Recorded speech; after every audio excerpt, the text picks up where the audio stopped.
Battle through the heavens God the flame emperor. Episode 163। ताओवादी लड़का। युएरू और अन्य लोग परीक्षा के बाद शियाओ हेई के मार्गदर्शन में अपने निवास स्थान पर लौट आए। हालांकि युएरू शियाओ यान के लिए चिंतित थी, उसने उसे ढूंढने नहीं गई। हम यहाँ पहुँच गए, यह तुम्हारा निवास स्थान है। शियाओ यान मो चेन के साथ एक काफी शानदार कमरे में पहुंचा। मो चेन ने बोलने के बाद शियाओ यान को कुछ शब्दों में समझाया और गायब हो गया। शियाओ यान ने पाया कि वह जहां रह रहा था वह दूसरों से कुछ अलग लगता था। दूसरों के निवास इतने शानदार नहीं थे। यह सिर्फ इसलिए था क्योंकि उसने पहले अपनी आत्मा प्रतिभा के परीक्षण में बहुत अधिक आत्मा शक्ति और मानसिक शक्ति का उपयोग किया था, और फिर उसे सोचने का समय नहीं मिला। वह बिस्तर पर लेट गया और आराम करने लगा।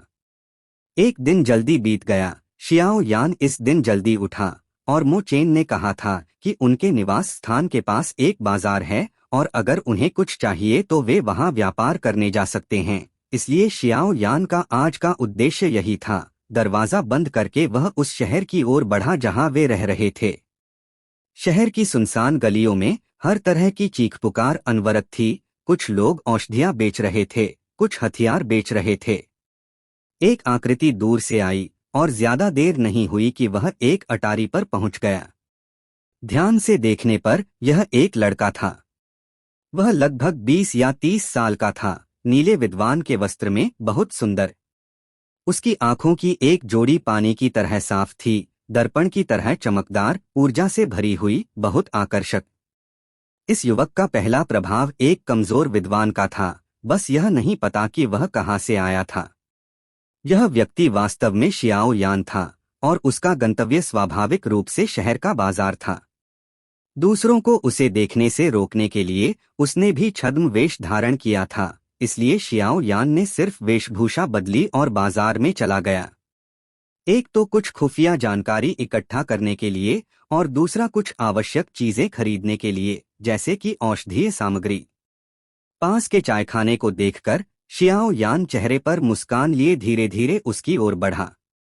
चायखाने ज्यादातर वे स्थान हैं जहां बेकार लोग सबसे ज्यादा बातें करते हैं और यहां बहुत सारी जानकारी इकट्ठा की जा सकती है। चायखाना बहुत साधारण था, जिसमें 10 से अधिक टूटी हुई मेजें और कुछ साधारण लेकिन साफ मल थे। पुराना दुकान मालिक 60 के दशक में एक बूढ़ा आदमी था, जिसके चेहरे पर समय की थकान थी। शियाओ यान ने चारों ओर देखा। इस समय यहाँ 2 लोग चाय पी रहे थे। सबसे आकर्षक एक फटे हुए ताओवादी वस्त्र में एक युवक था। वह शियाओ यान की उम्र के आसपास था। सावधान रहो, इस व्यक्ति की आभा थोड़ी अजीब है। उसके गुरु जिन लोंगवांग की आवाज अचानक उसके दिल में गूंजी। यह सुनकर शियाओ यान भी जिज्ञासा से प्रेरित हुआ और इस ताओवादी वस्त्र वाले लड़के की जांच करने जा रहा था। लेकिन शियाओ यान की ताकत के साथ वह इस ताओवादी लड़के को भेद नहीं सका और उसने चुपके से अपनी आत्मा शक्ति का उपयोग किया, लेकिन पाया कि वह जांच नहीं कर सकता और उसने सोचा कि उसके शरीर पर कुछ था जो शियाओ यान की जांच को रोक रहा था। ऐसा लगता था कि उसने शियाओ यान की जांच को महसूस किया और ताओवादी वस्त्र वाला युवक भी शियाओ यान की ओर देखने लगा। शियाओ यान को ज्यादा परवाह नहीं थी। उसने एक मेज ढूंढकर बैठ गया, दुकानदार को देखा और पूछा, छोटे, एक अच्छा चाय का प्याला लाओ और कुछ खाने को भी दे ले। एक दुबला पतला युवक भी सहमत हुआ। उपयोग धीरे धीरे करें और खाना तुरंत आ जाएगा। सांस लेने के कमरे में कई दुकान सहायकों ने भी चाय को शियाओ यान की मेज पर रख दिया और फिर खाना लाने की तैयारी करने लगे। जैसे ही शियाओ यान के शब्द निकले, फटे वस्त्र में युवक ने तुरंत सिर घुमाकर शियाओ यान को देखा। उसके चेहरे पर एक अजीब मुस्कान थी। मैंने देखा कि वह युवक शियाओ यान के पास कूद गया और बैठ गया। उसने मुंह फाड़कर मुस्कुराते हुए कहा, मिलना भाग्य है, चलो दोस्त बनाते हैं। बोलने के बाद वह मुस्कुराया। शियाओ यान ने उसे चेहरे पर मुस्कान और शरारती भाव के साथ देखा, जैसे कि एक बच्चा जो बड़ा नहीं हुआ हो, बहुत पसंद करने योग्य। इस समय पास में पुराना दुकान मालिक ने भी शियाओ यान को देखा और फिर कहा, यह युवक आपके प्रतिभाशाली परिधान को देखकर आप निश्चित रूप से शुआनतियान सांतियान के संप्रदाय में खेती करने गए होंगे। वह एक अच्छी जगह है। पिछले वर्षों में जो लोग उन संप्रदायों में शामिल हुए थे वे सभी उपयोगी प्रतिभाएं बन गए हैं। हर साल हमारे यहाँ कई लोग हर जगह से इकट्ठा होते हैं और फिर कुछ शक्तिशाली पात्रों के लिए चयन प्रतियोगिता आयोजित करते हैं। बोलने के बाद कुछ नाश्ते भी शियाओ यान की मेज पर रखे गए। उन 3 दिनों के संप्रदायों के प्रति भी काफी सम्मान था। दुकानदार को जाते देख शियाओ यान ने मुस्कुराकर कहा, आप कौन हैं? हाय हाय, आपको इस बात की चिंता करने की जरूरत नहीं है कि मैं कौन हूँ। वैसे भी मुझे पता है कि तुम यहाँ चयन में भाग लेने आए हो, है ना? ताओवादी लड़के ने तुरंत निर्णय लिया। ओह, क्या तुम भी? शियाओ यान ने इनकार नहीं किया। आखिरकार चयन में भाग लेना कोई शर्मनाक बात नहीं थी, इसलिए उसने इसे ज्यादा छिपाया नहीं। पास में छोटे ताओवादी पुजारी ने यह सुनकर जल्दी से कहा, ऐसे में हम प्रतिद्वंद्वी होंगे, लेकिन इससे हमें दोस्त बनने से नहीं रोकता। आखिरकार हम एक दूसरे की मदद कर सकते हैं। वैसे तुम्हारा नाम क्या है? मेरा नाम म्यूफेंग है। कैसा है? क्या यह अच्छा नाम नहीं है? बोलने के बाद उसने शियाओ यान को देखा, उसके जवाब की प्रतीक्षा में। शियाओ यान ने उसे देखा और मुस्कुराकर कहा, मेरा नाम यान शियाओ है। नमस्ते म्यूफेंग, तुम्हारा नाम बहुत अच्छा और बहुत जोरदार है।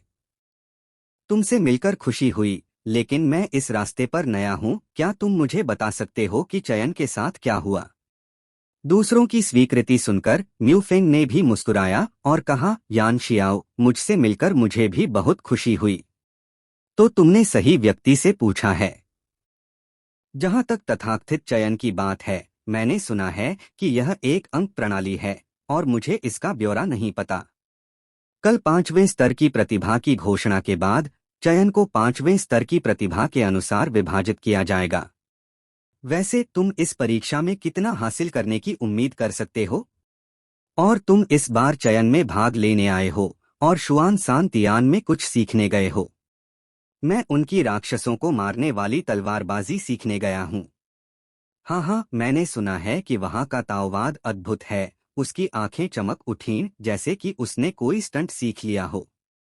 किसी भी प्रतिभा को जबरदस्ती न करें, जैसा चाहे वैसा करें। शियाओ यान स्पष्ट रूप से इस अचानक सवालों की श्रृंखला से थोड़ा परेशान था। उसने नहीं सोचा था कि यह पहली बार मिलने वाला ताओवादी लड़का इतना विनम्र होगा, लेकिन शियाओ यान ने भी म्यूफेंग के सवाल का जवाब दिया। शियाओ यान ने अपने हाथों में चाय का हल्का स्वाद लिया, दूर की ओर देखा और धीरे से कहा, मैं शुआन सांतियान गया, बस वहाँ की प्रसिद्धि के कारण और वहाँ के मजबूत लोगों और कुछ अनोखी मानवताओं को देखना चाहता हूँ। जहाँ तक सीखने की बात है, वह समय आने पर देखा जाएगा। म्यूफेंग ने अपनी आंखें घुमाईं और मुस्कुराकर कहा, मैंने सुना है कि वहाँ बहुत सारी तलवारबाजी है। अगर तुम इस तरह की कुछ शक्तिशाली युद्ध कौशल सीखते हो और फिर कुछ तलवारबाजी सीखते हो, शायद तुम एक शूरवीर बन सकते हो। यह भी ठीक है। मुझे पहले विदा होना होगा। शियाओ यान ने भी पाया कि म्यूफेंग थोड़ा कष्टप्रद था, इसलिए उसने कुछ तांबे के सिक्के फेंके और एक बहाना ढूंढकर भाग गया। इस व्यक्ति की आभा कुछ अस्पष्ट लगती है, लेकिन मैं महसूस कर सकता हूँ यह एक दुर्जय प्रतिद्वंद्वी है। पता नहीं 5वें स्तर की प्रतिभाओं में कितने रैंक कर सकते हैं। यान शियाओ को जाते देख म्यूफेंग ने भी अपनी मुस्कान बदल दी। Battle through the heavens God the flame emperor. Episode 164 Danfang. गुरु, आपने अभी क्या कहा था? शियाओ यान भी जल्दी से चायखाने से निकला, एक छिपी हुई जगह ढूंढी, बार बार पुष्टि की कि कोई उसका पीछा नहीं कर रहा और फिर पूछा, पता नहीं क्यों उस ताओवादी वस्त्र वाले लड़के में एक अत्यंत अस्पष्ट आभा है, जो भूत विश्व के भूतों के साथ कुछ हद तक समान लगती है, लेकिन थोड़ी अलग। गोल्डन ड्रैगन किंग की आवाज धीरे धीरे प्रकट हुई और शियाओ यान के लिए उसकी आवाज में यह सुनना मुश्किल नहीं था कि उसका गुरु गोल्डन ड्रैगन किंग भी अप्रत्याशित है। एक भूत? तो क्या गायब व्यक्ति का इससे कोई संबंध हो सकता है? शियाओ यान ने भी आश्चर्य से पूछा। नहीं, जरूरी नहीं, उसके शरीर की आभा थोड़ी अजीब है। संक्षेप में, यह भूत विश्व के भूत की तरह नहीं लगता, लेकिन सांस थोड़ी अजीब है और शरीर पर कुछ भूतत्व है। तुम उसकी ताकत का पता नहीं लगा सके, शायद इसलिए कि उसके पास कुछ है जो तुम्हारी ताकत की जांच को रोकता है। जिनलॉन्ग वांग ने भी सावधानी से सोचने के बाद कहा, हम बस यह नहीं पता कि वह दुश्मन है या दोस्त। लेकिन उसने जो कहा उसे देखते हुए वह भी इस चयन के सदस्यों में से एक है, और मुझे आशा है कि उस समय उससे मुलाकात नहीं होगी। शियाओ यान ने भी गंभीरता से कहा, हालांकि यह नहीं कि शियाओ यान उससे डरता है, लेकिन उसके शरीर की आभा शियाओ यान को एक अजीब एहसास देती है। ऐसा लगता है कि हमें इस म्यूफेंग नाम के व्यक्ति पर ध्यान देना होगा। शियाओ यान ने भी एक योजना बनाई और फिर धीरे धीरे अपने आज के अन्य यात्रा कार्यक्रम एक समृद्ध स्थान की ओर बढ़ा। कई सड़कों के चौराहे पर एक विशाल इमारत है। इमारत में बादल और धुआं लिपटे हुए हैं। दानफांग के 2 अक्षर जो उड़ते हुए और फीनिक्स के साथ नाचते हैं, प्रसिद्ध लोगों के हाथों से हैं, और यह देखना मुश्किल नहीं है कि यह विशाल इमारत सबसे अधिक यातायात वाले चौराहे पर होने के कारण इस इमारत की स्थिति को दर्शाती है। यही शियाओ यान की इस यात्रा का उद्देश्य था। कृपया अपनी औषध निर्माता का स्तर दिखाए। 2 भारी भरकम आकृतियों ने शियाओ यान को दरवाजे पर रोका और धीरे से कहा, दानफांग में प्रवेश करने वाले केवल 2 प्रकार के लोग हैं। एक वे लोग हैं जिनके पास मजबूत पृष्ठभूमि है और जो औषधीय गोलियां खरीद सकते हैं, और दूसरा उच्च स्तरीय औषध निर्माता। वे अपनी बनाई हुई औषधीय गोलियों को नीलामी में बेचते हैं ताकि कुछ कीमती औषधीय सामग्री या युद्ध कौशल के बदले में। माफ करें, मैं औषध निर्माता का पदक नहीं लाया, शियाओ यान ने भी कहा। तो आप यहाँ क्यों आए हैं? हालांकि सामने वाला कमजोर दिखने वाला व्यक्ति औषध निर्माता नहीं था, फिर भी वह कुछ ऐसा था जिसे वे नाराज नहीं कर सकते थे। एक औषध निर्माता एक मधुमक्खी के छत्ते की तरह है और उसे बिल्कुल भी नहीं छेड़ा जा सकता, क्योंकि अगर एक औषध निर्माता को छेड़ा गया तो अंतहीन बदले की स्थिति में काफी सिरदर्द होगा। लेकिन भले ही वह औषध निर्माता न हो, दोनों ने फिर भी सम्मानपूर्वक कहा, आखिरकार यहाँ दुनिया भर से बहुत सारे प्रतिभाशाली लोग इकट्ठा हुए हैं और ऊपर वालों ने भी उन्हें परेशानी न करने की सलाह दी थी। दानफांग में 3 मंजिलें हैं। पहली मंजिल वह जगह है जहां सामान्य लोग गोलियां खरीदते हैं। इस जगह पर सबसे ज्यादा लोग हैं, लेकिन गोलियां और औषधीय सामग्री भी सामान्य हैं और गोलियां भी बहुत कम नहीं हैं। दूसरी मंजिल, जो लोग दूसरी मंजिल में प्रवेश कर सकते हैं, वे सभी शक्तिशाली लोग या शानदार शोधन कौशल वाले लोग हैं। दोनों ने भी सम्मानपूर्वक कहा। हम तीसरी मंजिल के बारे में क्या? शियाओ यान ने भी संदेह में पूछा। तीसरी मंजिल जनता के लिए खुली नहीं है। जब तक, दोनों द्वारपालों ने भी फुसफुसाकर कहा। जब तक क्या? जब तक आप 4 सितारा युद्ध सम्राट या सम्राट स्तरीय औषध निर्माता नहीं हैं, तब तक आपको प्रवेश की योग्यता नहीं है। दोनों द्वारपालों ने भी स्पष्ट रूप से विश्वास नहीं किया कि उनके सामने वाला युवा लड़का इनमें से एक होगा। समझ गया, शियाओ यान ने लापरवाही से सहमति दी। कृपया बोलने के बाद दोनों ने भी निमंत्रण का इशारा किया। हालांकि उस व्यक्ति ने रैंक पदक नहीं लिया था, उसकी आत्मा शक्ति को नकली नहीं किया जा सकता था। यह सुनकर शियाओ यान ने भी बड़े कदमों से प्रवेश किया। दानफांग में प्रवेश करते ही पहली मंजिल थी। पहली मंजिल को लापरवाही से देखने पर उसने पाया कि यहाँ बहुत सारे लोग थे। कुछ औषधीय जड़ी बूटियां बेच रहे थे, कुछ औषधीय सामग्री बेच रहे थे, लेकिन अधिकांश लोग लगातार इधर-उधर घूम रहे थे। स्पष्ट रूप से औषध निर्माताओं की सीमा भी औषध निर्माताओं की सीमित संख्या से निर्धारित होती है। चारों ओर देखने के बाद शियाओ यान ने पाया कि पहली मंजिल पर उसे कुछ भी पसंद नहीं आया और शियाओ यान भी असहाय रूप से दूसरी मंजिल की ओर चला। दूसरी मंजिल के द्वार पर भी 2 रक्षक पहरा दे रहे थे। स्पष्ट रूप से प्रत्येक मंजिल पर प्रवेश करने वालों का विभाजन अत्यंत सख्त था। शियाओ यान को दूसरी मंजिल की ओर जाते देख दरवाजे पर दोनों ने एक दूसरे को देखा। जैसे ही वे शियाओ यान को बुलाने वाले थे, शियाओ यान की आत्मा शक्ति का एक हिस्सा तुरंत छोड़ा गया और उस भयानक शक्ति ने भी दोनों को ज्यादा कुछ कहने से रोक दिया, क्योंकि यह दूसरी मंजिल में प्रवेश करने की योग्यता थी। दूसरी मंजिल में प्रवेश करते ही लोगों का प्रवाह स्पष्ट रूप से कम हो गया और औषधीय गोलियों की गुणवत्ता धीरे धीरे बेहतर होने लगी। शियाओ यान भी धीरे धीरे घूमने लगा। आखिरकार हर बार जब वह इस तरह के समारोह में शामिल होता था तो यह काफी समय लेने वाला होता था। अच्छी चीजों को स्वयं खोजना पड़ता था, इसलिए उसे जल्दी नहीं करनी थी। शैडो पिल, 9वें ग्रेड की शिखर सहायक गोली। इस गोली को निगलने से कुछ समय के लिए अपनी आभा को छिपाया जा सकता है। जब तक इसे पहले स्तर से ऊपर का कोई शक्तिशाली व्यक्ति नहीं खोजता, दूसरों को इसका पता नहीं चलेगा। इस गोली के बदले में आपको केवल उसी स्तर की एक गोली या 3 दुर्लभ औषधीय जड़ी बूटियां चाहिए। पास से गुजरते समय इसे न चूकें, एक प्रतीत होने वाला दुबला-पतला व्यक्ति बोला।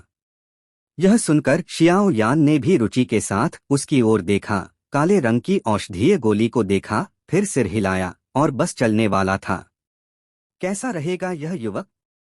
क्या आप मेरी औषधीय गोली का आदान प्रदान करना चाहेंगे? यह छिपने और भागने के लिए एकमात्र जादुई दवा है। यह दुर्लभ है। दुबला-पतला व्यक्ति भी आशावादी था कि कोई उस पर ध्यान देना मुश्किल होगा और जल्दी से बोला, हालांकि आपकी शैडो पिल का प्रभाव अच्छा है। यह सबसे अच्छी तरह से 9वें ग्रेड की खजाना गोली है। उसी स्तर की गोलियों में आपकी औषधीय शक्ति सबसे कम मानी जाती है। इतनी सारी चीजों के बदले में यह वास्तव में महंगा है। शियाओ यान ने भी कहा। एक विशेषज्ञ औषध निर्माता को इस दुबले व्यक्ति द्वारा सोने का मालिक कैसे माना जा सकता है? और इस तरह की औषधीय गोली केवल वे लोग बनाते हैं जो अज्ञानी और अक्षम हैं। अन्यथा सामान्य परिस्थितियों में औषध निर्माता शायद ही कभी ऐसी औषधीय गोलियां बनाते हैं जो सिर्फ बेकार की तरह हों। वह दुबला-पतला व्यक्ति भी जानता था कि वह एक जानकार से मिला है और पीछे नहीं हटा। आखिरकार जैसा कि कहा जाता है, जैसे ही कोई विशेषज्ञ कदम उठाता है, पता चल जाता है कि कुछ है या नहीं। शियाओ यान फिर दूसरी मंजिल पर बिना किसी उद्देश्य के घूमने लगा जब अचानक एक बूढ़े व्यक्ति के सामने कुछ चीज ने उसका ध्यान आकर्षित किया। हाय हाय, अगर तुम नहीं खरीद रहे हो तो क्या देखने जा रहे हो? अगर तुमने इसे खराब कर दिया तो तुम्हें मुझे भुगतान करना होगा। एक बूढ़ा व्यक्ति भी शियाओ यान को आलस्य से देखा। आखिरकार शियाओ यान की कमजोर विद्वान की तरह दिखने वाली उपस्थिति को देखकर वह जानता था कि उसकी पृष्ठभूमि शायद पर्याप्त नहीं हो सकती। मुशुजेन ज्वालामुखी पत्थर। बूढ़े व्यक्ति की सलाह को नजरअंदाज करते हुए शियाओ यान ने एक-एक करके अपरिचित नाम पुकारे। ओह, यह सुनकर कि शियाओ यान उसके सामने की जड़ी बूटियों के नाम सही सी बता सकता था, बूढ़े व्यक्ति की मूल आलसी आंखें भी शियाओ यान को देख रही थीं। उसके सामने की औषधीय जड़ी बूटियां बहुत मेहनत और कठिनाई से मिली थीं, लेकिन उसके सामने वाला लड़का एक ही बार में उसका नाम बता सकता था और बूढ़े व्यक्ति को शियाओ यान को फिर से देखना पड़ा।